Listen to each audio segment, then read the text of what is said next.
काँग्रेसचे नेते जयश्रीताई पाटील यांनी भाजपमध्ये प्रवेश करण्याचं सांगितलेलं आहे.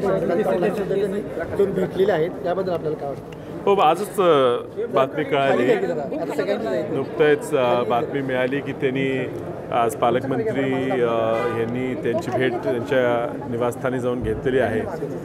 कार्यकर्त्यांनी त्यांना भाजपमध्ये जाऊया असं काय चर्चा झाल्याचं कळते. आता ती काय ऑफिशियल मीटिंग नसल्यामुळे तो वृत्तांत काय कळलेलं नाही. मग तसं काय त्यांच्याकडे निर्णय झाला असेल तर त्याची कल्पना आम्हाला नव्हती. निश्चितच जयश्रीताई ह्या काँग्रेसमध्ये होत्या, त्यांना बंडखोरीनंतर निलंबित केलं होतं. पुन्हा त्यांना काँग्रेसमध्ये घेऊन त्यांची सर्व कार्यकर्त्यांना सोबत घेऊन महापालिका निवडणूक लढवायची आमची इच्छा होती. त्यांनी असा निर्णय अजून जर फायनल झाला नसेल तर तो त्यांनी बदलावा, ह्यासाठी विश्वजित कदम निश्चितच प्रयत्न करतील, त्याच्यासोबत आम्ही आहेत. शेवटी आपण ह्या काँग्रेसच्या विचारधारेबरोबर काम करत आलेलं कुटुंब म्हणून मदन भाऊंच्या कुटुंबांकडे पाहतो, म्हणजे आमच्या कुटुंबाकडे पाहतो. आणि ही तशी जर निर्णय त्यांनी शेवटपर्यंत नेला तर ही अनैसर्गिक युती होईल, जशी पूर्वीसुद्धा 1999 सालीसुद्धा झाली होती. आणि त्यामुळे इलेक्शनला पुन्हा फटका बसला होता. मला वाटत नाही त्यांची लोक हा निर्णय स्वीकारतील आणि म्हणून तो निर्णय त्यांनी घेऊ नये. अजूनही कदाचित घेतलेला नाही, पक्षप्रवेश केला दिसत नाही, करू नये. बुधवारी मुख्यमंत्र्यांच्या हस्ते पक्षप्रवेश करणार असं सांगितलं. अर्थात त्या बैठकीला ती काय ऑफिशियल बैठक नसल्यामुळे तिथं काय झालं कल्पना नाही. आता जर पक्षप्रवेश केला नसेल तर त्यांनी करू नये असा आम्ही प्रयत्न करू. तुम्ही विधानसभेला प्रचार केला होता सर, कमी पडला का? कारण की वसंतदादा घराणं आजपर्यंत काँग्रेसची एकनिष्ठ राहिलेला आहे, पण आज काँग्रेसकडूनच या घराण्यावर वारंवार अन्याय करण्याची भूमिका घेतली. ते बघा, मी आधी सांगितलं, पक्षाकडून अन्याय झाला तर माझ्यावरही झाला, मी लढलो, पुन्हा आल्यावर आम्ही पक्षालाच पाठिंबा दिलेला आहे. ह्या विचारधारेच्या उलटं आपण जाऊ नये अशी आमच्या घरातल्या सगळ्यांचीच इच्छा आहे. आता तो निर्णय त्यांनी आता कुठल्या दबावाखाली केला, कुठल्या कार्यकर्त्यांच्या कुठल्या मागणीनुसार केला, हा आता काळांतरानेच कळेल.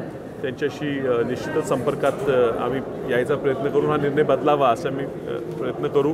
त्यांना इतिहासाची सुद्धा त्याला सोबत उदाहरणं देऊ की मदन भाऊंनी सुद्धा राष्ट्रवादीकडे जायचा निर्णय घेतला होता. त्यावेळेसुद्धा तत्कालीन आमदार संभाजी पवार साहेबांसोबत जायचा निर्णय घेतला होता आणि तो त्यांच्या अंगलट आला होता आणि लोकांनी तो स्वीकारला नाही.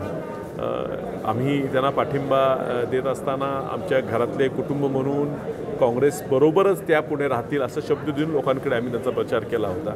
अर्थात त्याच्याशी ते ठाम राहतील अशी आमची अजूनही अपेक्षा आहे. तो प्रयत्न आम्ही करणार. लोकसभेला खांद्याला खांदा लावून आपल्यासोबत त्या होत्या, त्यानंतर विधानसभेला त्यांनी बंडखोरी केली होती.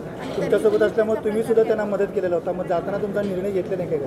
तुमच्याशी चर्चा केली का नाही? हे बघा, तो मी परदेशात असल्यामुळे मी आज सकाळीच थेट इथं बैठकीला झालो असल्यामुळे मी तो उपलब्ध नव्हतो आणि त्यामुळे ती चर्चा व्हायचा प्रश्न नाही. पण आता जरी ते निर्णय घेताना असेल कदाचित आज आम्ही त्यांना जाऊन भेटू, त्यांचा कार्यकर्त्यांनाही भेटू, त्यांनाही विनंती करू की हा निर्णय जरा चुकीचा होईल. आज बोलताना सुद्धा बोलले विशाल पाटील यांना सुद्धा मी सकाळी सांगितलं की त्यांनी आमच्याबरोबर यावं. हो, सकाळी एक जिल्हा परिषदेच्या शाळेचं सुरुवातीचा कार्यक्रम आज ते सोबत त्यांच्या झाला आणि सर्व शासकीय कार्यक्रमाला आमचा प्रयत्न असतो की राजकारण विधेयक आम्ही पक्षविरहित काम करायचा प्रयत्न करत असतो. ते मला पक्षात निमंत्रित करतात, ह्यातनं मी त्यांचं निश्चितच आभार मानतो आणि माझ्या कामाची करायची पद्धत त्यांना आवडली असेल आणि तो एक पोचपावतीच मी समजून घेतो. पण असा कुठलाही विचार तरी येणाऱ्या ह्या टर्ममध्ये तरी होईल असं मला वाटत नाही. आणि त्यामुळे त्यांचे मी फक्त आता ह्या ऑफर्सच्या बदल्यात फक्त आभारच मानू शकतो.